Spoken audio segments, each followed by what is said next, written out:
What is up? What is up? Welcome back, Badge Bros Streams. We got all the bros back, and we got a special guest today. This is a crowded backfield today. This is Seahawks, 4 guys, full house package. We got all the scat backs in. Someone's playing fullback. This is heavy hitters only. We got a special guest. You know him as Drico. His real name's Conor. He's on the StatChasing podcast, I guess, show under the Ship Chasing umbrella. You know him from the Ship Chasing Discord. You know him from RotoViz. He's been doing all the best ball stuff, and now he's going to be jumping in these BR streets. So without further ado, let's bring in all the lads. What is going on, gentlemen? How's it happening? Jerko, it's great to have you on the show, man. Mm-hmm. Yeah, I'm so stoked to be on. I love the intro music. I felt like I was on the loading screen of an RPG. It's a new ad. It's a new ad right there. Oh, that's great. I don't know if I liked the music yet, but I'm about it right now. I'm about it. Like, we were just talking video games, and the fact that you just led right into that, it makes so much sense. Too much sense. So I do have, before we start, I do have a confession to make. I am back on every single fantasy football site. You are. I noticed that. I won the FFPC Best tournament last year, and no badge. Had some high place finishes in DraftKings. No badge. I think it's worth asking the audience. We can poll them. What would you rather have, a 100K tournament win or a red badge on I wonder. Yeah. I wonder. You know, would you rather have the respect or the money? Yeah. Who's to say? Who's to say? Yeah. Oh, that's good though. Hey, we appreciate confession booth right now. This is an open discourse. We appreciate the honesty. That badge is coming this year though. The volume that you've been putting in the BRs and the early BBM stuff, it's just a matter of when those cashes hit the bank account at the end of this season, then you're getting that badge. So we know you're good for it. It's like loaning. It's like a loaner badge right now. We know you're good for it. That's right. We'll give you one to hold for now. Yeah, hold on tight. That's funny. Oh, that's so good. Let's just jump right in it. How has, for you, Drico, how has the first 2 weeks of BR gone? Have you found any success? Have you built quality lineups? What do you think? Happy with how I played. Overall, break even. Yep. Which, considering that it's like I'm playing GPPs, feels like I haven't sniffed the bink, which is a bit. Obviously, you have to be patient, but breaking even with no bink feels like I'm surviving, right? Yeah, I like that. That's how I've been as well, and it feels, and you can like feel good about the process along the way while doing that, which I think is like a nice. What makes these contests nice is like even though we've been out of reach, like we're not like going broke in the process, which feels good. Right. Yeah, and I think that probably is why we're playing them as well, right? Where it's soft enough that you don't really have to bing to stay alive. Mm-hmm. Guys, I got a confession. When I made and got these overlays and stuff, I never thought we would have 4 on the show. I never thought we'd do 4 at a time. I got a 2 first overlay. The pie 4 different ways.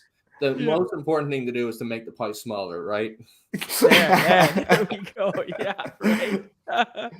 Yeah, like I got one for 2 in here.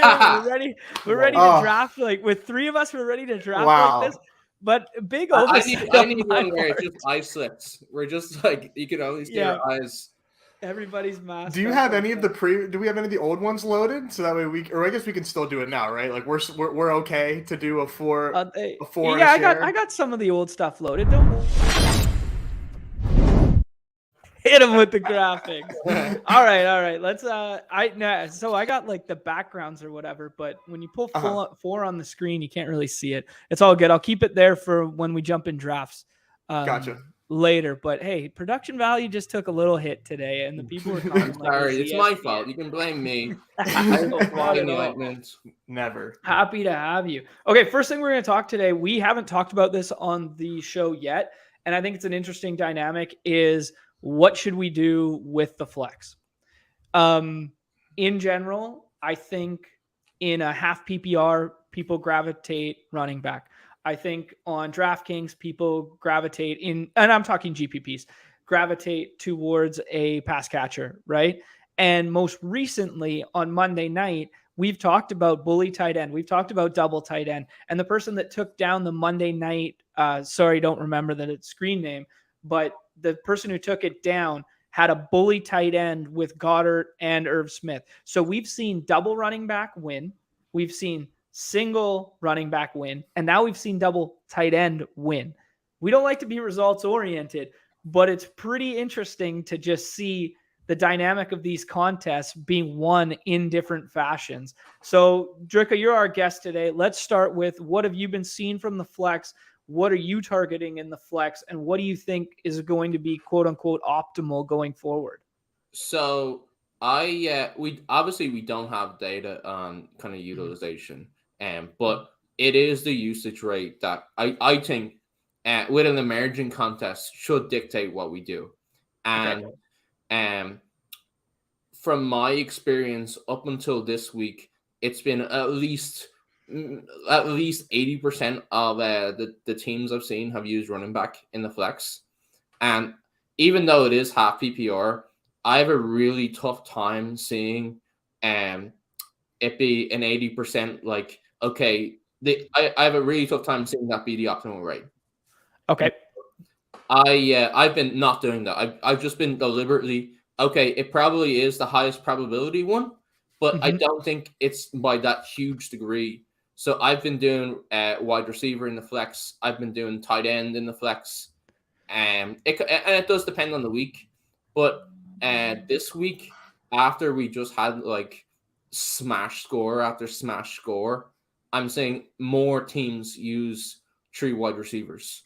Okay. Yeah, I think that's a pretty good takeaway that I would align with, is just based on the previous results that's what we're going to see. Nez, Numi, what are you guys thinking in regards to the flex? Shane, you can start. Yeah, so literally I had written down the same thing you did with, I don't take the tight end win because that was a 2-game slate. So I kind of just put a wash on that when we're talking main slate. The main slate, you had the 2 running backs and the 2 wideouts. I mean, I'm not just, it's in my mind for maybe another 2-game slate, but I think exactly what Drigo hit on. Like I'm trying to find, I just want guys who's basically are going to have the usage and basically whatever fits my lineup. I'm not going in there with a set, like I need to go like this. Like I'm just kind of letting, as we've talked about before, the draft board fall to us.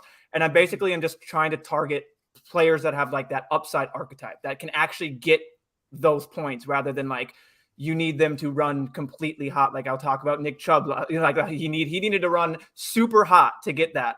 So it's different. Like he can get there, but there's other guys that can get there a lot easier without having to get 3 touchdowns. So that's how I kind of approach it.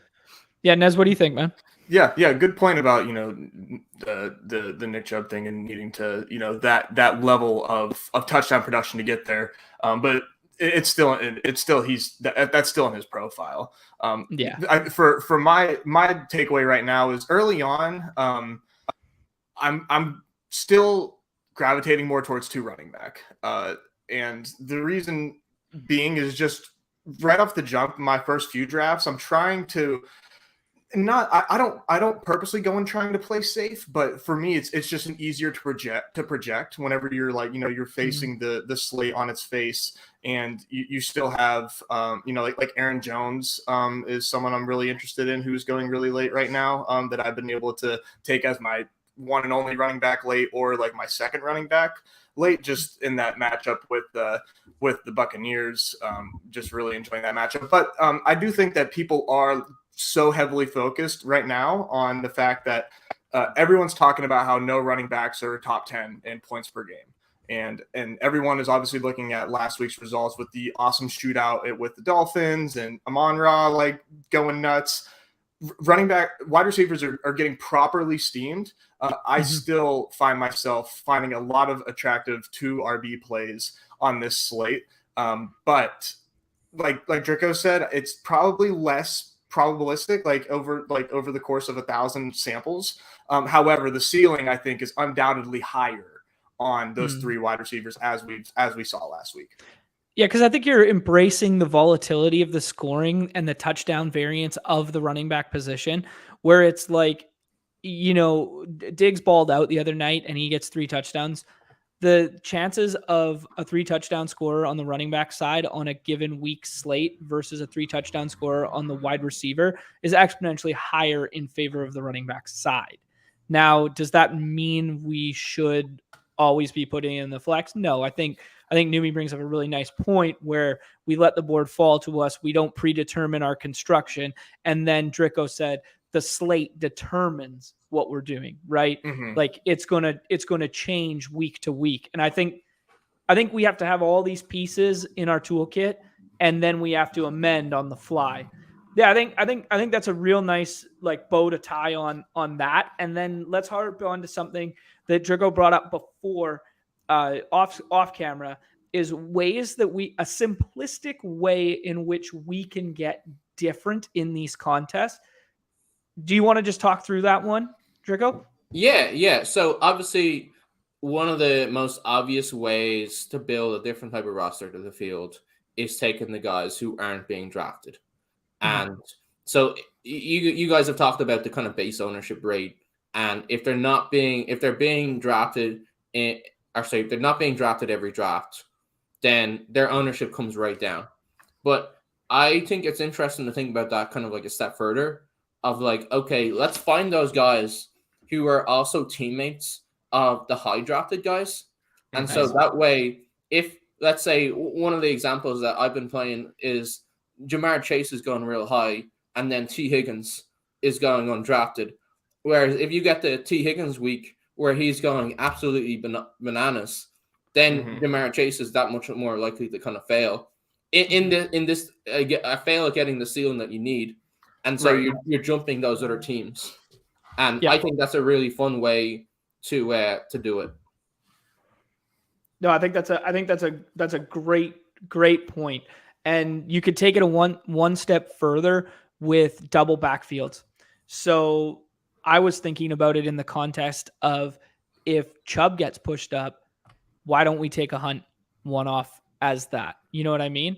Or if we got run backs in the Jets game and Breece Hall was getting pushed up, why don't we take Carter? Something like that is where we introduce the same game environment and the same team, but we just add another piece to it. And yesterday with Mark on stream, we did it in the Washington game where we thought Samuel and Terry will be the obvious run backs.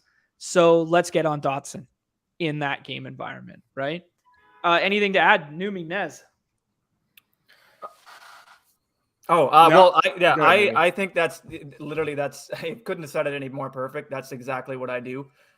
Is just exactly what he pointed out. You take the guys that are being drafted. One thing I do want to say is the people that are in the ADP around basically 20, even 25, if they stay there for the entire week, those guys are near 100% drafted. This is unlike any other contest, any other DFS thing where you have if you see 50% ownership, I spoke on this last night on the Spike Week stream, like if you have 50% ownership, like, wow, like that's, I faded him, you know what I mean? Oh, it could be a good play. Like in this contest, the guys at the top are being like, and especially the guys in the top 10, they are going 100% of the time. 100 in easy leverage is just grab Higgins versus Chase. It's just not grabbing those guys continuing. And that's what I've been doing in my last 15 builds is just simply, I do not follow ADP anymore. I don't, it doesn't make sense to me to see this and to go, to see this and to be like, oh, I got this great value. It's like, so did probably 5 other 1,000 teams. Yeah. Yes, so exactly. It does not matter. Yeah. My thing, like you just said for T. Higgins, I've been going Devonta Smith. So like I've been really liking Devonta Smith. I did the same thing with Dotson.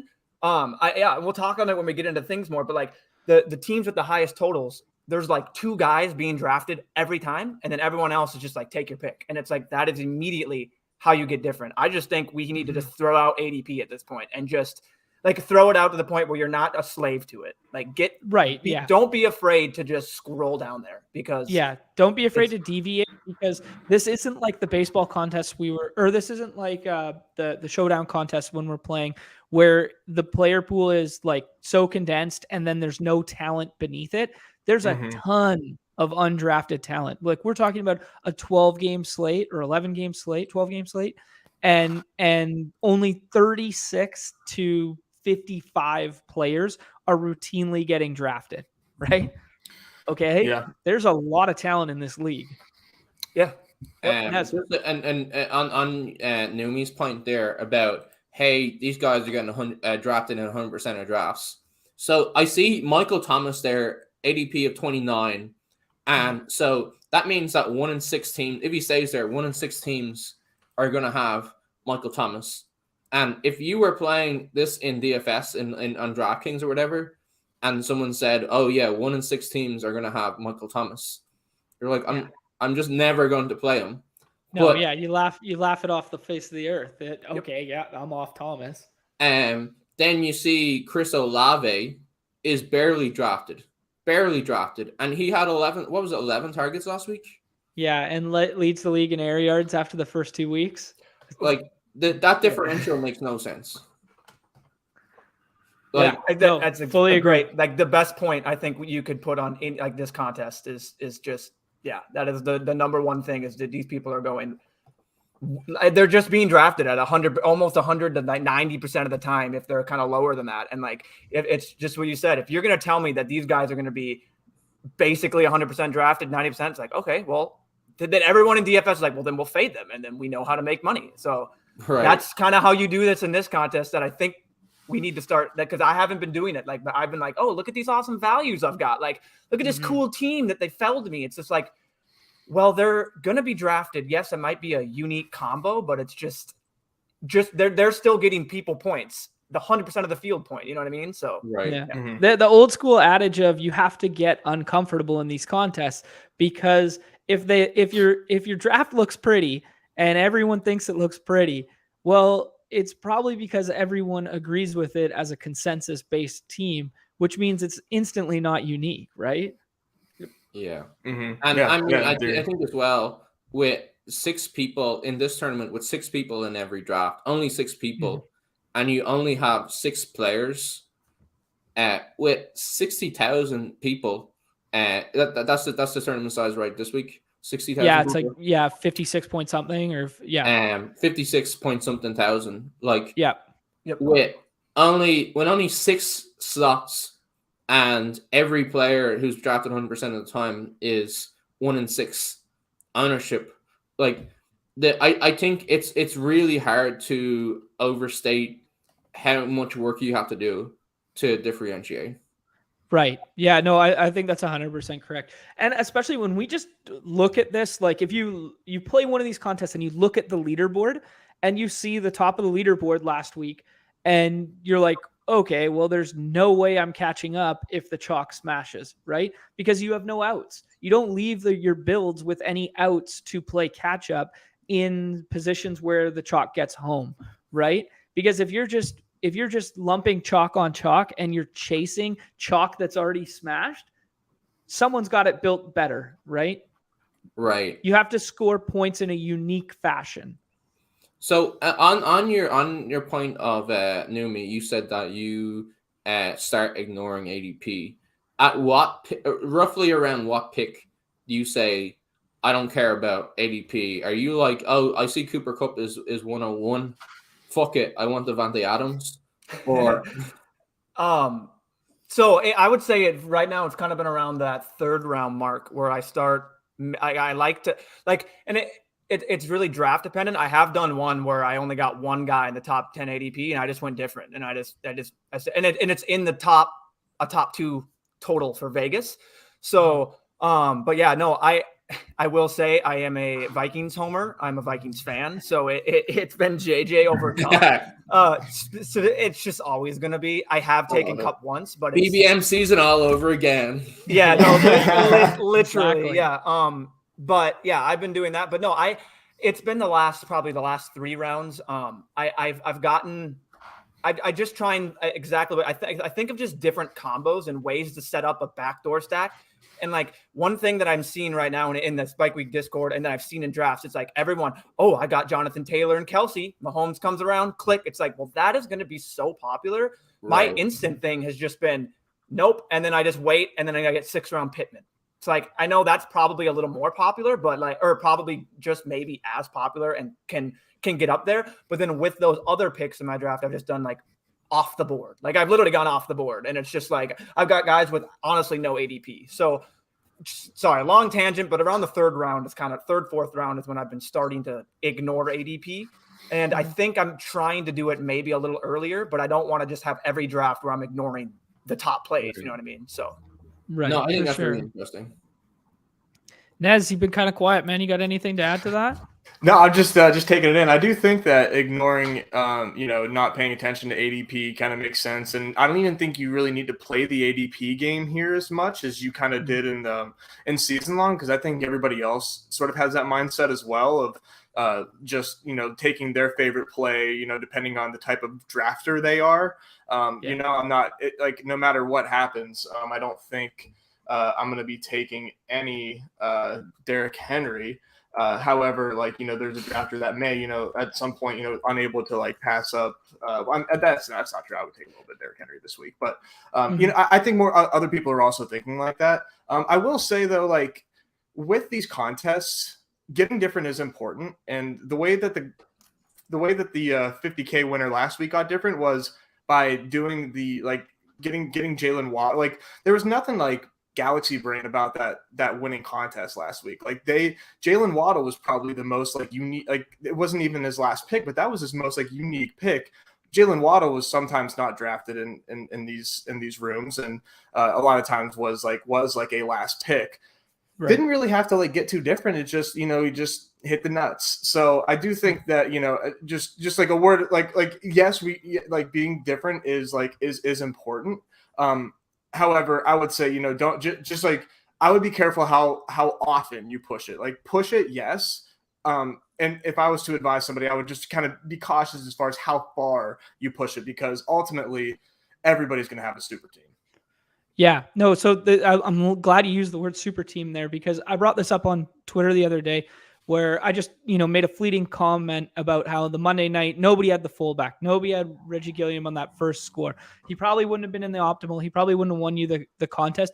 But Hayden made to the point where it's nobody's scrolling down far enough. And this is something that we've kind of beat to death and then reiterated right here now. And one of the things that I brought up is it's a very interesting dynamic between Battle Royale versus DFS is by us straying too far from ADP, we open the door for our opponents to build super teams. So I'm willing to stray from ADP, but I'm also doing it with a concerted mind that it's lobby dependent. If I see a bunch of badges in that lobby and I start giving them JJ with a Kelsey plus Mahomes, I can't allow that to happen as well. And that's, it's your duty. Right. It's my duty to play defense on my other 149 lineups. Right. And I think that's a mass entry GPP bro mindset, is that I can actually influence the way other people are forced to build in some degree. But just because I want to get different, I have to always keep in mind what I think optimal is. And for my money, optimal would probably look something like JJ, Amon-Ra, Kelsey, if I could ever obtain it. Now, can you obtain it? Or if you could obtain Allen, Diggs, and Hill this week, can you ever obtain those? No, probably not. But if all of a sudden I'm in a room with you two and you guys go crazy going, hey, I'm getting unique and I've made my mind up this draft, I'm getting unique, we could fall into some crazy correlations for other quality players who recognize that you're going crazy unique. So I think doing it with our last pick is the best and least troublesome way to do it. I think starting from the jump is a little sketchy sometimes pending your room conditions. But Hayden, the reason I brought this up was Hayden brings up a good point, is the single game contests, it matters way more than the main slate. And that's what we're talking about here is the main slate. So you guys decide, like saying that, hey, we're going to get really different from the jump in a main slate makes a lot more sense than that. Anyways, it was just something that was directly relatable. So when you're being contrarian, you don't just need to like, oh, hey, I built a lineup that nobody else has. You need to also build a lineup that nobody else has that can also beat everyone else. Like you need to be contrarian and right. And your point there of what do you say, JJ, Kelsey, and JT? Well, if you're one of 5 people in the tournament that has that combination, well then, like that's unique enough, right? Exactly. Yeah. That's where we get into the conversation of entirely unique lineups or unique combinations, right? And it's a difficult balancing act. Anyways, I think we beat that shit to death. I think that was really one thing I do want to just say. I have one thing to add afterwards. Is just to your point about the badges. I think especially now in NFL, you need to be wary. There are a lot of non-badge sharps. Oh, of course. We have one right here. Yeah. we have one right here. So I think that to play your lobby and see your thing and like all that, I think you got to throw that out the window, man. I really do. Especially, dude, there is a lot of non-badge sharps out there that for sure you could get in a lobby. And I just want to say that for people that go in a lobby and all of a sudden no badges and they assume, oh, it's just fish. It's like, just be a little wary in the NFL streets. That's where you get the people that aren't grinding like us, where we got our badges in MLB and PGA. So that's my only thing. But no, you don't need to be doing 150 lineups every slate to know what you're doing. Right. Exactly. Yeah, that's a good point. Good point. Okay, let's jump into like some specifics to this week 3 already. Kind of crazy. Nez, been quiet for a minute. Why don't you start us off? Yeah. So favorite expensive 2-man stack, and we're quantifying expensive as first 3 rounds. Well, I mean, obviously, like Kelsey and Mahomes to me is like that is my last week's Andrew and Lamar. I really feel in these contests, at least right now, until like proven otherwise, and like Kyle Pitts returns to from his slumber, or Arthur Smith returns from his slumber. These 2 tight ends are just like the absolute nuts. And Waller is still like he still has a nice like median projection for me, but I do like worry about his overall ceiling, whereas I do not worry at all about Andrews and Kelsey's ceilings. And for me, like that, I won't take the Raven stack, but Kelsey and Mahomes to me, just like undoubtedly like what I'm aiming for in almost every draft right now. And the reason I like that is just because like thinking about the way that you kind of have to think about the coaching styles as well. And the Chiefs to me have been on a warpath of like whoever they're facing. I think Numi mentioned it in one of our streams as well, where they just kind of like have a fuck it attitude and they're out here to kind of prove it. Sorry, future sponsors. So I'm just I'm really into that. I think that they can light them up. Like it. Okay. It's like 6-7 pick there. First, second round turn. You're good with that? So I've been able to get this without having to double tap it with my first 2 picks. Yeah, that's nice. Yeah, but we'll see if I can continue to do that. If I feel like these lobbies are no longer letting that happen, then future 6-7 pick turns, I'm hitting that and then figuring it out later. Cool. Trico. So I like the Lamar Jackson and Mark Andrews one as well. Same reason. Both super high end onesie position who can just crush everybody else. Another one that I think is interesting is Amon-Ra and DeAndre Swift. JJ. Oh, I like it. The Vikings just got smacked down so bad on Monday, and I guess if you're thinking about of like, okay, what's the way to get unique upside of like, here is a team where you can actually get enough touchdowns for 2 players on that team to get there. And I'm pretty sure that nobody else wants to get 2 players on the Detroit Lions. Yeah, no, I like that a lot. Wrongly. that offense is going to, I think, could really smash. Yeah, low key concentrated. It's kind of it. I love that game. Love that game. I think you're muted. Numi, who are you guys? Harry Smith is in concussion protocol too, so that's big. If he doesn't play, that's basically our defense right there. That's boots on the ground. Boots on the ground. That's what we pay Numi for. Let's go. He did say from our like a report, like an actual one, that he does feel good, but it's in question. Mine, JJ Swift, Amon-Ra St. Brown, and then for simply to set up what I like to do in these drafts, I like Mahomes and JT. Okay. And I don't have to get one thing I'll say about that Mahomes, Kelsey, and then we can move on, is just you can get Mahomes in the third a lot. So you really don't need to force it right now at the 1-2 turn at all. I've seen Mahomes go primarily in the third. That's kind of where his ADP is, I think. People are reluctant to take him without naked Kelsey. Or without Kelsey. So they I love MVS and Juju. For the Kelsey. There you go. Give me MVS and Juju all day. Yeah, good way to get different. They're not being taken at all. And it's like if Kelsey just has a mediocre Kelsey game and isn't the tight end you need, boom, you're immediate. Yeah, so that's my favorite. For me, it's Hurts and AJ Brown. Give me that at the 2-3 turn when I take the elite pass catcher in the first, and then give me that 2-3 turn Hurts and AJ Brown. AJ Brown's been sliding, and give me the rushing floor. And give me that alpha pass catcher who has a target share that mirrors the top 3 guys in every draft, but somehow falls to the end of the second round. So that's what it is of that stack. I love just tacking on a little Dallas Goedert on that as well. And get 3. Yeah, Dallas Goedert, AJB, or a little Devontae Smith, Dallas Goedert with Hurts, of course. I like that. I like that game to go over. Cool. Goddard was on my list of guys where he's going undrafted and his teammate is highly drafted.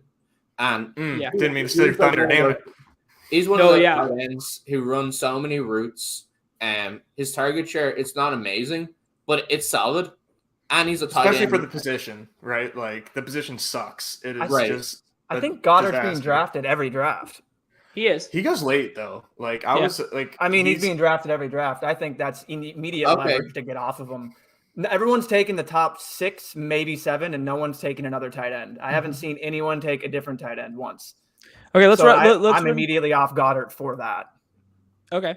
Yeah, I don't mind it. I don't mind that thought process at all. Let's jump favorite cheap 2-man. We got 3 or 4 of these more one-offs, and then let's sneak a draft in here. So let's just rapid fire these. Favorite cheap 2-man. So we're classifying that as basically third round onward. So kind of what we would consider a back stack. Dricko, what do you got, man? So cheap 2 guys. It feels like this shouldn't be true, but Herbert and Everett feels pretty strong. Love it. Yep. And those are the ones where you're like, this shouldn't be contrarian. It feels like it shouldn't be, but I guess if it's gonna be, give it to me. I've seen it a lot. It's the Herbert question tag, and it's the nobody catching up to Everett's for real yet. You know what I mean? It's a combination of those 2 things that make it available almost all the time. Numi, what do you got for me? So just quick on that, what do we think of Keenan Allen? Because he's not being drafted at all, and I know he's questionable, but I mean that's the thing I like to jump on. For my cheap ones, Mixon, Elijah Moore, Hollywood Brown, Allen Robinson, MVS Pittman, Devonta Smith, Logan Thomas. Slow. I'd like to have one to choose from. Yeah, keep something behind the curtain here, man. I can't. Devonta Smith and any Washington player, and then Cooks and Demont. Brandon Cooks and David Montgomery. Yeah. Okay. Okay, pick. Give me your favorite out of that bunch. Just give me your favorite. Highlight one. Mixon and Moore. Mixon and Moore. I like that. I like that one a lot, actually, because as we'll get to the next segment, I like me some Mixon this week. That was literally I'm not even no joke. I was gonna highlight that. I think Mixon is in a position to do numbers against this Jets team. He's getting a ton of work. And I think that this Bengals team is better than what we've seen. It's a really rough start. I refuse to believe that the offense is as bad as we've seen it. And once they finally get rolling, I think that they're just gonna blow up on a team. When it's just this pent up frustration, a little bit of trip down narrative street, if you'll humor me. But they do seem like the type that if they get rolling, they're just gonna explode one week. And everybody in these contests is quick for is very much what have you done for me lately, which I think is a huge edge for us as extremely smart drafters. Yeah. As the astute Galaxy brainers around. No, I like that a lot. It's crazy the difference between the Bengals' talent and the results. It's a little scary, and I think especially. What would you contribute it to? I think is it offensive line? Is it conservative play calling? For me, I haven't grinded the film quite as much, but it does seem like the O line has been problematic. And that's where they spent all the money. The lowest times to throw in the NFL. It's 2.2 seconds to throw. That's good. That's a good stat. Doesn't seem good, but you do have to think they figure it out. Mm-hmm. Yeah. Well, this is fun because I'm going back to the well on that one. That I like Burroughs Higgins as one cheap 2-man that's available late 5-6 round there, or 4-5. Burroughs Higgins. I'll go back to that well. I'll try that. And I like Kamara, DJ Moore. You're a sick man. I'm a sick You are man. a sick man. No, he's gonna follow you there. That's what you gotta do, right? I like the pain. Bring on the pain. That's one way to get unique. I tell you what, man. 2 top 3 round talents from a month ago in a ugly ass game environment. Just give me a shot. Give me a shot. Yeah, are we doing the ugly game environments right now? What are we doing? Come on now. Oh, you like it. Okay, let's go. Fave player going undrafted. Just one name, Numi. One name. I can't. I got 15 down. No. Okay. KJ Osborne. And I went all the way to a guy that didn't have an ADP. So not even the 35s. This guy doesn't have an ADP at all. Okay, that's deep. I mean, that's deep. Dricko, what do you like? One guy I like going undrafted is Fields, just because I guess this probably could be in the bad game environment as well, but just because he is such a baller, the results aren't consistent, but he's just such a playmaker. He makes these huge plays, and I think he's one guy where he's so hard to project because. Yeah. He could have a terrible game, and then he could have a game where he's running around, he's throwing bombs, he's running for touchdowns, and if he's not being drafted much, well, give him to me. Yeah, no, I can get on board with that. Great game environment too. In theory, great matchup. One thing I fired out a tweet the other day that I said Justin Fields is exactly who we wanted Trey Lance to be, and if that's true, I mean we're jumping on that, right? We'd be taking Trey Lance in the 5th and the 6th here. One thing I will say to that point, and I'm glad that I have another resident Justin Fields truther here because I just think Justin Fields is uber talented. I am really worried. I just posted a comment in the stream. Leone tweeted out a nice graphic of the pass rate over expectation for the league, and the Bears they haven't had the best environments, but they're dead last. It's not great, but part of that makes me want to go to David Montgomery. In this game against the Texans, I think that he has that multiple touchdown, 100 rushing yard upside based on the way that they're playing football right now. And my honorable mention, not going to name a ton of names here, and I'm not fading any of the top 6 tight ends. I think if you miss on the elites, they're all extremely flat, but because they're so flat, I like going down the board on tight end to Knox and Gesicki specifically, or Gesicki as the shit-chasing brethren know him. But that game environment to me, I think is very exciting and should be pass heavy. And I don't mind taking one of those guys at tight end. I like the thought process to pick off a unique piece in a good game environment. And that's why my favorite right now is Miles Sanders for this. And it's because everyone and all the ownership is going to consolidate around, though it is one of my favorite stacks, all the ownership is going to consolidate around Hurts, Goddard, AJ Brown, and then people might mix in Devontae. I mean, Numi told us he was mixing in Devontae Smith, but just based on his performance last week, and nobody wants to touch a kind of muddled backfield, blah, blah, blah. But I think there are some triggers there that show us that Sanders is the upper echelon of that backfield.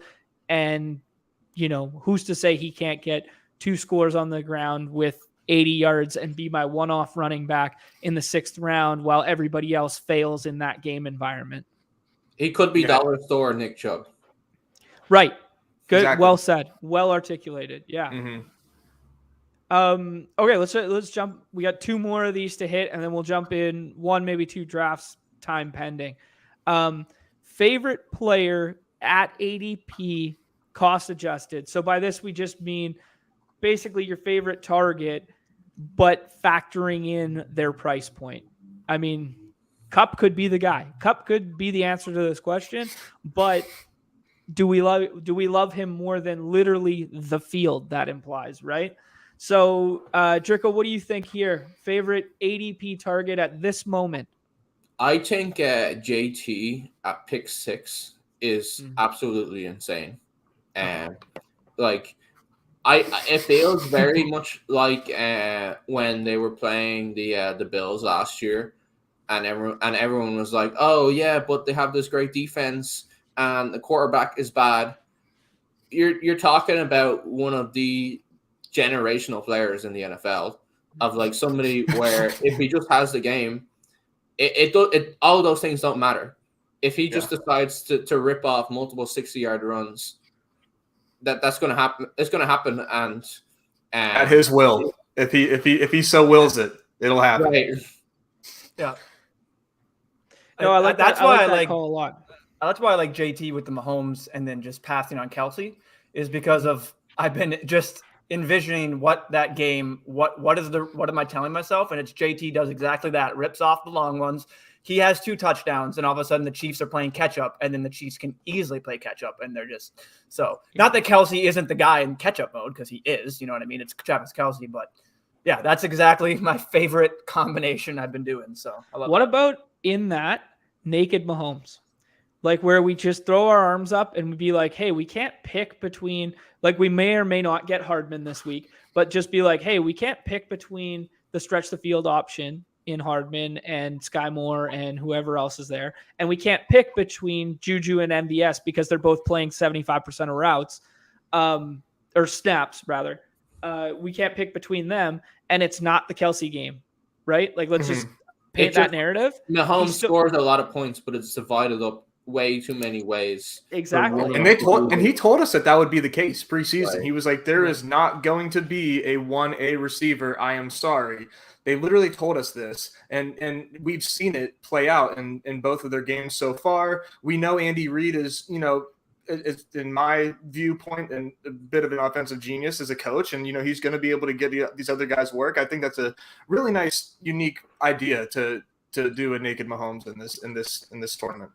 Yeah, I think there might be something there. It was just something thinking through on the fly, and I think it'd be pretty easy to get with 2 first-round ADP targets if Kelsey goes behind you, if that makes sense. So if we took JT at 4, and then Kelsey, the guy on the corner, goes Kelsey plus pass catcher, and nobody else is going to touch Mahomes in theory until it comes all the way back, and you don't have to decide until he comes all the way back.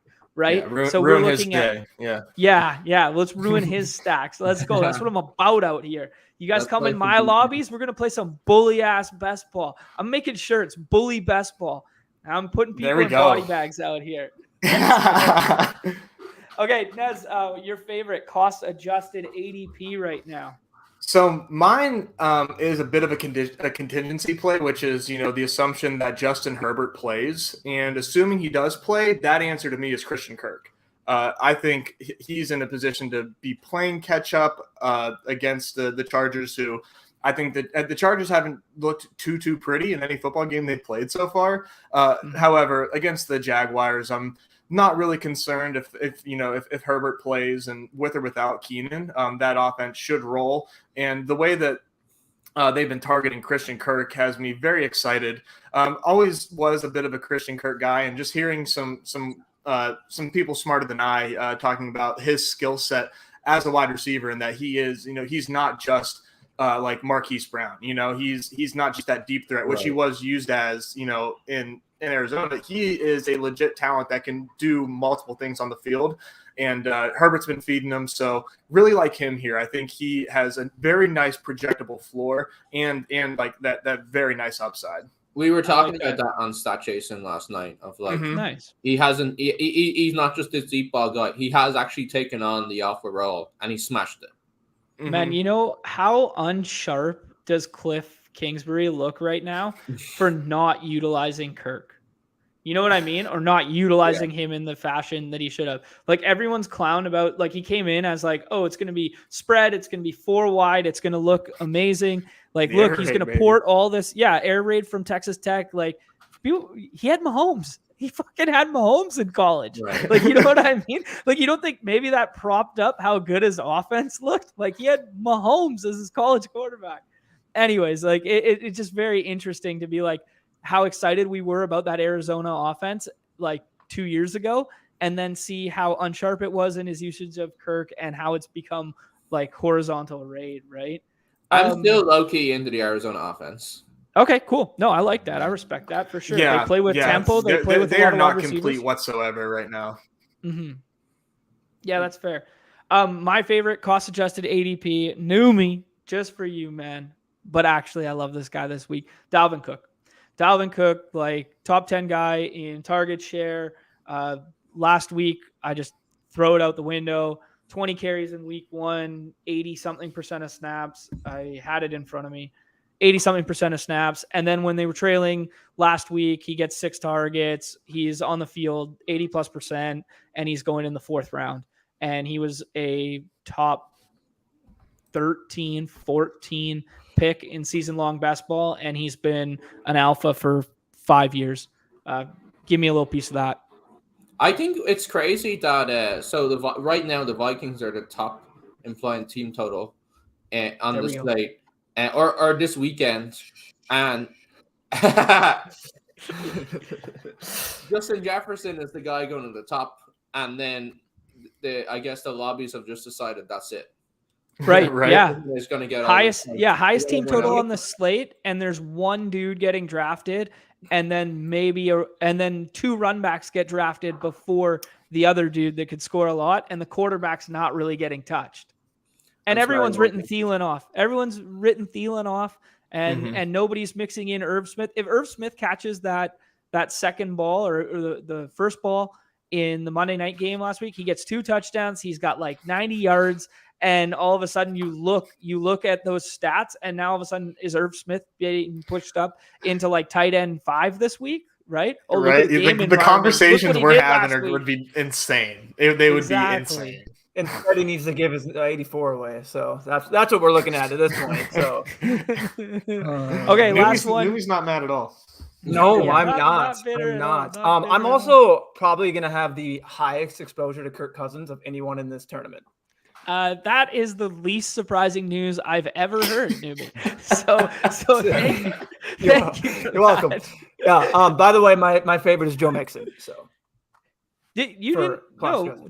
I just went on with. We skipped you? Oh, I thought I was going around the horn. Yeah. I butted in like I normally do. So. Okay. My bad. We can move on. You're good. No, Joe Mixon. No, that's a nice call, because Joe Mixon fits that exact same mold as what we're talking about with Dalvin Cook, where it's like he's been out there for everything. And why can't he just be the guy who pops 2 in on the ground? We just saw the Jets get absolutely destroyed on the ground in the red zone by Nick Chubb. Why can't it be Mixon this week, right? Yeah, I literally have Mixon or Cook, depending on how their ADPs have, because at one point Mixon was a little higher and now Cook's a little higher. So it was just like whatever one I like them the most. So. I like that a lot. And I love those in builds where the front end of the draft, we do one of those tight end plus quarterback stacks with an alpha wide receiver, and then they're your first running back in the 4th round, or you hammer pass catcher for 3 and then take them as your first, and then kind of do a contrarian quarterback plus tight end stack in the 5-6. Yeah, and it's good leverage on Chase too. It's like it's like the Higgins move, except he will be owned. He will be owned, but it's the same thing about targeting players from the top of the draft. So yeah, I love it. Okay, last one here, and then we'll do 1, maybe 2 drafts. Fave late round one-off from a bad game. So a lot of variables we're looking at here, but basically this is our how contrarian can we get? Who is everyone going to go gross, not touching this guy? And, hey, I'll throw a dart there. Drico, what do you think, man? So, yeah, I answered this one backstage already. I think the obvious one is Cordarrelle Patterson. Like it. If you've ever watched any of Pete's GPP streams, every week Cordarrelle Patterson, he pops in the Sims. Yeah, the Run the Sims loves Cordarrelle Patterson. Run the Sims loves him. Even in the first week, I think I had I don't know, 9 single entry lineups or something, and he was in 6 of them. Right? It was just like, oh, okay, yeah, I trust the Sims. He's one of those guys where I like to use heuristics where if Cordarrelle Patterson isn't going to be played, I'm going to play him because he's just one of those guys where he's so dynamic. He has so many different ways to score a lot of points that any week he can just blow for 30 in multiple ways.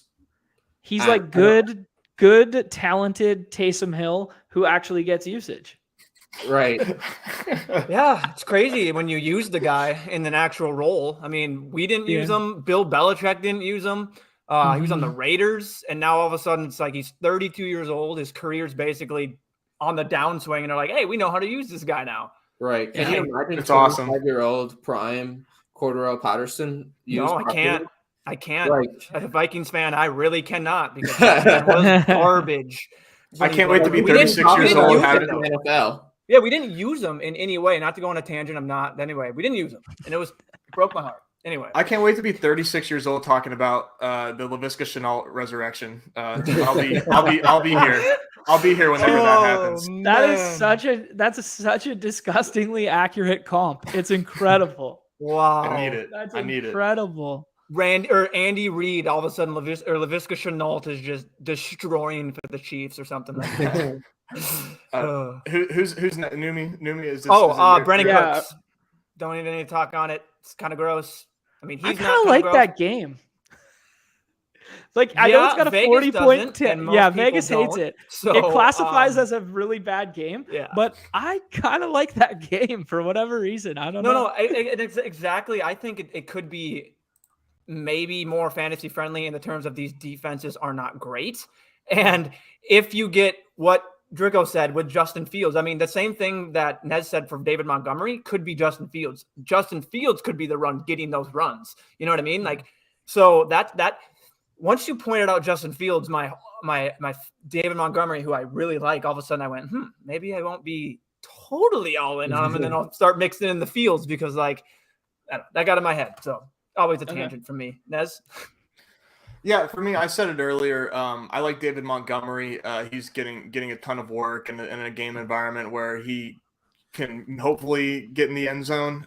So I've actually drafted him a couple times already, just because I find his floor to be just very, very safe while also having 2 touchdown upside. So as far as a gross game goes, that's my pick here.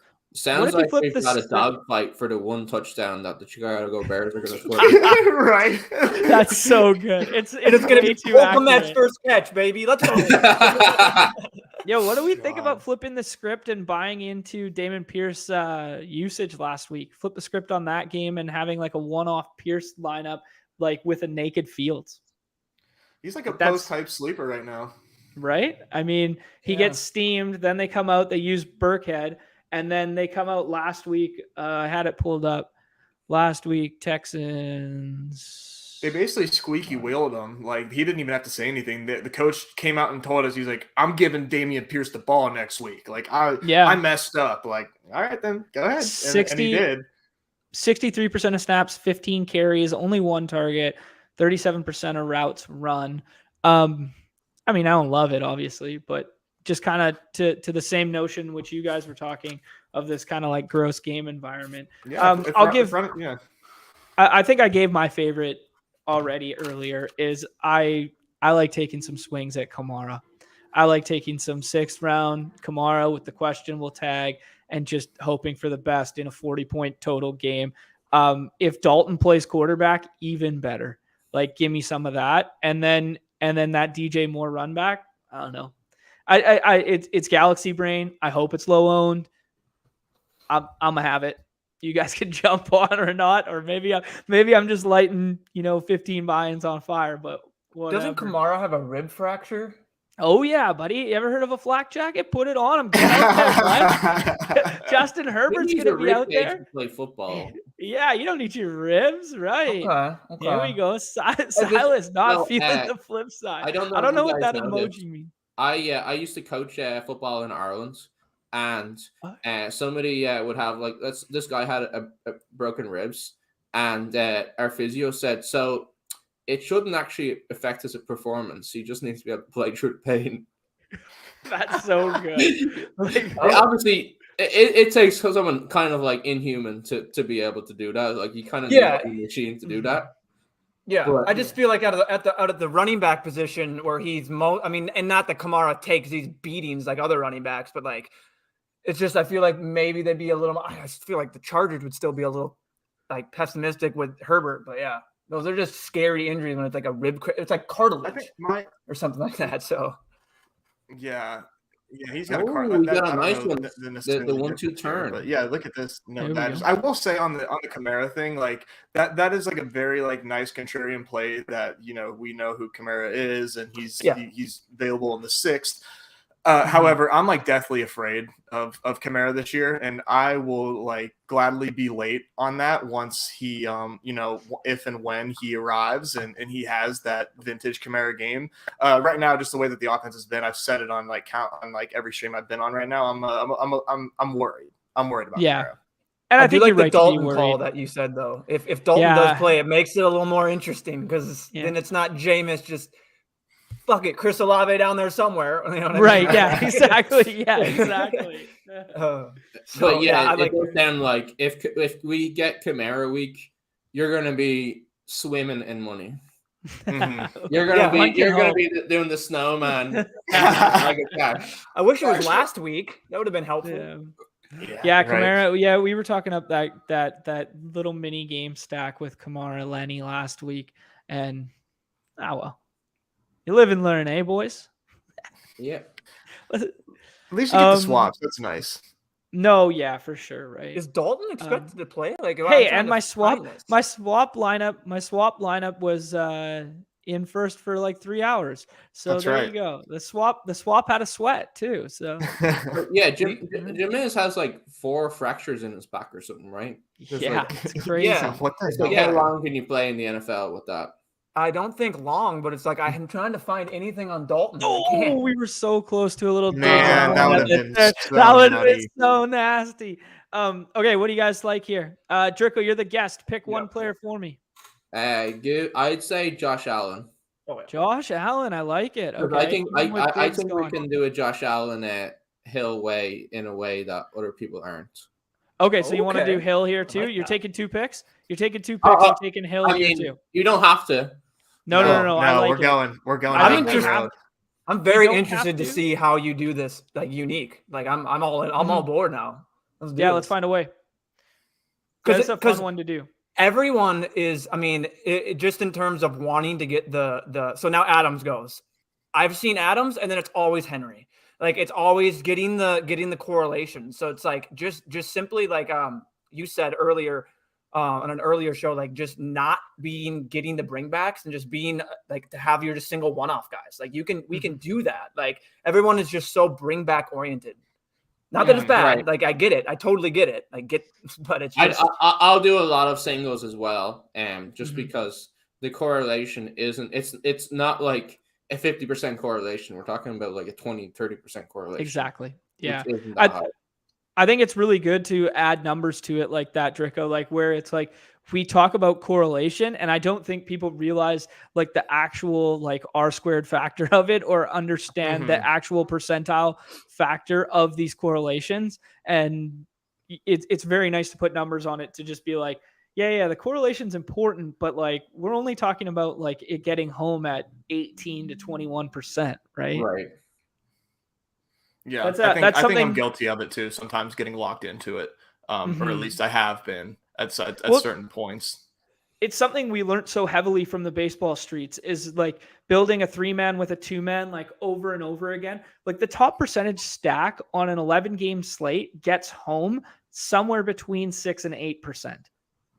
If all your lineups are 3-mans of the best game environment without even mixing in one-offs of that environment or one-offs of other ones, like it's just not going to work, right? Yeah. If you're firing one lineup, by all means, fire one lineup that's a full onslaught, like a 4-man with a 1 bring off. So you're contrarian, you're at the top, whatever. Go for that approach if you feel it viable given that game environment. But like in a vacuum, no. Like Yeah, you lower your ceiling significantly if you refuse to venture out from that format. Imagine running 2 quarterbacks here. Imagine running 2 quarterbacks. We'd be so nasty. A super flex contest here would probably be so gross. Yeah, that would make an interesting. If they're gonna let us have them, yeah, that might be where we're heading. Like if they let us have this, I love it. Oh, okay, that was a shame. Son of a gun. For me personally, I think of this team as a double stack Allen right now with Knox and Gabe Davis. And I like to get these 2 one-offs as 2 of my favorite running backs on the slate. What do you guys think? I think for sure click McCaffrey. And then just to kind of illustrate like how heavily wide receivers getting steamed, like the available wide receivers right now are just like such a flat tier. We just talked about Chris Olave. I know we're not talking, and we don't have to do it now, but like, but Chris Olave as like the one-off bring back as a correlation with this. But yeah, I get not. Yeah. So I'm gonna eat some chalk here on behalf of everybody and thank me later. Hey man, you got to take the best plays. Oh, do you need my like one? You got to play the best plays out here. Do you need my like 125 or something for when this takes down the 50K? We're gonna split it or something. Yeah, like shit, you guys are getting any of this action, baby. It's all me, baby. never to be seen again on this. Well, then I'm not thanking you. I'm not thanking you for shit. Yeah. So, do you guys like this kind of like we could do a Gabe Davis and then we could do a back like we could get weird with TJ Hawkinson in an environment that we like and just hasn't got home yet and is rarely getting drafted. We could do a correlation piece like that, or we could go naked Josh Allen with just the Tyreek bring back, which would be probably pretty rare, and then build out a secondary game stack of pass catcher plus tight end, or we could just find some targets we like. Numi, you haven't contributed yet. Why don't you throw out an idea here? My idea for a little backdoor mini stack is Kirk and then Everett. Oh, interesting. Okay, yeah. Right. Kirk and Everett. I was a little away from the mic. Yeah. We're lumping. And again, that's just mine. We don't have to do it. That's just well, let's throw out some feelers. I like Hawk. Drico, what do you like? So when I suggested Allen, I was thinking Gabe Davis just because. Okay. I think. Oh yeah. Pick 35 is like okay. Well. Yeah. So was I. Yeah. But I don't want to make half the picks. I don't think. No. No. That no. For some reason was blanking out on that. We did not have a stack with Allen. I immediately just attributed the bring back for Tyreek. Mm-hmm. I think. Nez, what do you like?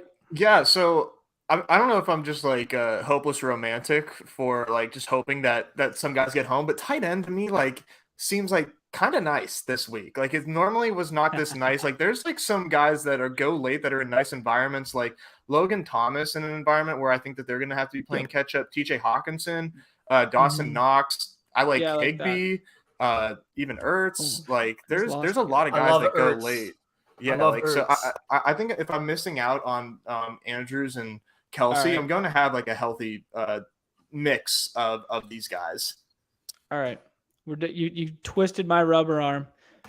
We're going to look kind of ballsy taking him over Darren Waller. I love I it. like it for the correlation, but I love it. Yeah, let's do it. Stick to our guns out here. Does anyone have any like strong takes about the way that the Raiders have looked offensively? Are we thinking that maybe they get it together and eventually they become this like high-powered machine?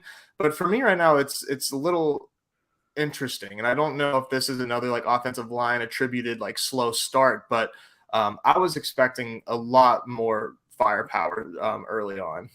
Mm-hmm. I don't know if it's just... they looked awesome in the first half against Arizona, but then the second half it just completely fell apart. Yeah, it's a little shocking to me. I thought that things would have been going a lot more swimmingly for them right now, and I do think that they do get it together. And I think that Devontae Adams is still an alpha, but yeah, I'm just a little thrown off here. I was expecting it to look better. One question I had for Drico. Did you say you were on did you like the Cardinals this week? You're still on their off, like you have like hope in their offense, or were you off them? Oh, I like the Cardinals this week. That's what I one thing about the Cardinals, when you type them in, I mean, I don't think anyone. Yeah, we got the highest person is Kyler Murray at 33. I know they're playing the Rams, but I mean, yeah, that's just an interesting thing. Oh, we're just off the Cardinals now. You know what I mean? It's just everyone just goes, nope, no one on the Cardinals. I mean, they all have the 33, 34, 30. Marquise Brown went from being a 100% player to basically he doesn't even look like he's going to be touched. So I do think it's interesting that they both Hollywood and Kyler, they both have they both have their issues right now, but they both have profiles where they can go boom so hard. Yeah. Like, I do think that they are relying on Hollywood to be this alpha, and he's failing at that role. But I heard I saw that he almost got a huge touchdown, like a bomb. I think it was in overtime. And if that converts, the conversation is totally different. Like Tyler scored a lot of points last week, and if Hollywood catches that, he scores good points. And it's like, okay, I get the Rams. They have good pieces, but they did get completely eaten alive by the Bills, who are great. But I don't want to. They're not on a defense where I'm like, you can't play against them because they do have weak points. And I think that there's even a leverage here because I think that the public is like pretty afraid of the Rams defense when in reality, it's on. Yeah, they've got some, Aaron Donald and Jalen Ramsey, and everyone's terrified of that. But they're not they're not like impossible to score against. They're like 95% owned in like home leagues. You know what I mean? Right. Yeah. Pretty good barometer to kind of get what the other guys are thinking. Yeah, Silas brought up an interesting point as a one-off tight end. Juwan Johnson, like he's been a pickup in the FFPC contest and stuff Diggs like that. goes 101 here. Oh, what a gift! Let's override. Look at that stat line. Good stream, boys. Yeah. Here, why don't one of you guys pull up a screen? If Drigo, you got time for one more after this draft? I think this will have to be my my last one. Okay, sounds good. No worries. Okay. One thing about Hollywood that just blew my mind is he was on the field for 81 snaps last week. Wow. And I know the production isn't there, but I mean, 81 snaps is what we want from the wide receiver as of now, the wide receiver run until DeAndre comes back. But Greg Dortch? I feel like they're trying to make Hollywood that DeAndre right now. And it's like, he's not that profile. Right. You need to stop. Yeah. And that just goes along with our, even our tweet that Cliff Kingsbury is the biggest fake sharp all he cares about is his nice mansion that he has, and yeah, he does have a nice ass house. His lifestyle. I want to be Cliff Kingsbury.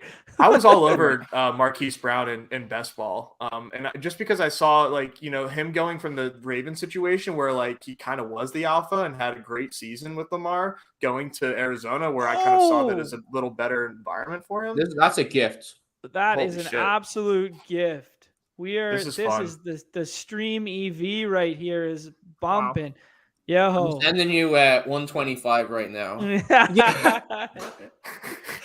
Oh, I love it. That is crazy, dude. Do we like to go Alpha Andrews and then maybe Lamar comes back, or do we just bite this Tyreek and be like, that's our one-off in that game, and then worry about running back later? What do you guys think? If you're asking me, don't do it just because of me. I take Andrews here. Okay. I'm doing it just because of you. Now I'm doing it just because of two of you guys. There you go. Numi, what did you say, Tyreek? Yeah, I would take Tyreek. Yeah. I think I've gotten some interesting three. I've gotten a 3-stud combo once. But I think if Lamar wasn't on the board, I think I would have taken Hill for sure. Right. I think maybe I still would have taken Hill, but you guys were both said Andrews first. If Numi had spoke first and said Hill, I think I would have been like Hill, yeah, Hill. So I don't think it would have. I just think, or I guess my opinion would be that Mark Andrews is such relative scarcity. Exactly. He is a wide receiver, and the guys that we'd be talking about at the end, they are fun, but a lot of them are 70% root share guys, not high target share. Whereas he's just Mark Andrews is the alpha. Yep, and that goes. Given how much these guys project median wise to. Sorry, I'm lagging. Oh, you're good. No, I had that last week because I identified that, and I still do it. I will have a lot of the Kelsey Andrews, but yeah, last week it was 40% Mark Andrews because it was Darren Waller and who else was there? Yeah, so Darren Waller actually started ahead of Andrews last week in ADP, which was yes he did. Right. Damn you, baby Stevie. Baby Stevie. Wow. With the bad. What's this team looking like? Hard out. Yeah, I wonder what is. We've got good options though. We've got absolutely up here. That Taylor Kelsey there. What do you guys liking right here? We can talk freely. I doubt. Can you filter QBs just because Hurts is staring us in the face? But I'm curious, you just to potentially get a backdoor stack here. We talked about Kyler in Hollywood, that'll be there. We could do Tua Waddle. Is Waddle still available? I thought I saw him go. I think he's gone. Okay. We're clock here. I think one of these two guys is staring us in the face, and I think Henry's kind of a nice natural correlation in that Adams game, no? I think so. Yeah. I mean, as much as I'd like to give, and we all like to give Derrick Henry shit, this is a very nice environment for him to go off. So I think he makes sense here. In theory, if they're trailing, he might have that pass catching floor too, because they didn't go to Haskins until late. Haskins was garbage time. It was he wasn't on the field for passing snaps prior to that. It was Henry. Is Montreal Hilliard still injured? Yeah, I don't know. I don't know the extent of it. Haskins was definitely out there. What do we think? Intently. What do we think about T. Higgins Burrow backdoor here? Yeah, I think we've got options. I can't imagine Burrow goes, but he might go to the Chase drafter. Yeah, it's only if it's him. Oh, it is him and Mixon. God! And he's working an onslaught. Unless he goes, we should have gone Burrow and then Higgins. Conklin. He absolutely. We've got options. I'm not worried because if Burrow goes, then boohoo, we get Marquis or Kyler Murray, or maybe we go Carr. There's a ton of options to fall back on. It's a deep quarterback pool. Yeah. I'm just Naked disappointed Kyler? in you, Warner. Come on now. You know how to play the rooms. You check the teams. I know. When I'm streaming, I'm falling apart. I don't know if you guys saw it yesterday, but I clicked on the wrong contest too. I did. And Ed did like the Thursday night, Sunday night, had done no research with Mark. And then like we panicked and I was like, no, we'll just take this guy. And then we took a tight end in front or some shit like that when the other guy already had a tight end. And we freely acknowledged that like, we know this guy has a tight end, but we were talking about some other shit. Fuck. And then we didn't get the guy we wanted. You weren't ready. You weren't prepared for your pick. Exactly. He's taking a while with this. I thought this would be immediate. He's seeing if he can kick it back to the 6th. And he cannot. Yeah, you can. The other guy's already got a quarterback. Son of a B. That's a mistake by him because the other guy's got a quarterback already. So he had a free pick there. Oh, right. Yeah, good point. Classic mistake. Yeah, he panicked. He didn't know who to take. Yeah. But he absolutely got us. Well, he also that other guy can only take a wide receiver. So I bet he was like, who cares? Right, yeah. That's fair. Yeah, entirely fair. Maybe that's why he milked the clock like that. Now we've got a choice. Do we want to stack up Carr? He's always kind of expected to. He pops well in projections, but Kyler as a little run back naked with Cup is also in play for us, and I would probably lean Kyler. I think if you ask me, I'm Team Kyler here. Draco, what do you like? Yeah, I agree with you guys. I think that's the pick. Yeah, just go naked Kyler and get it as a run back in the Cup and just be like, oh, Kyler goes 300 yards to 3 different pass catchers and scores one on the ground, breaks Kyler the slate. Just scampers around the field for 50 yards on a 30-yard play and then gets a rushing touchdown. Madden mode Kyler. Yeah, exactly. That was so fun. That was literally like awesome. That was like Michael Vick on Madden. Watching him play, I swear, I'm literally. just like this should not be happening right now. Yeah, man, that game was hilarious. The Raiders just stopped playing. All right, gentlemen, another great stream in the books. Draco, thanks for being here. We're gonna have to run this back again in the future. Enjoying your guys' stat chasing streams. I only got through half of it last night, so I'm gonna finish the rest of it up here. And yeah, anything else on the way out the door, gentlemen? Crickets. I know Draco's also got RotoViz. He's got the RotoViz piece. Yeah. I've been doing a column every week on the Slate, on the different strategy angles. So looking forward to getting that out this week as well. When does that one come out each week? Normally Saturday morning, afternoon. Okay, perfect. So check that out. RotoViz, Draco out on Twitter. Let's roll the clips. Right.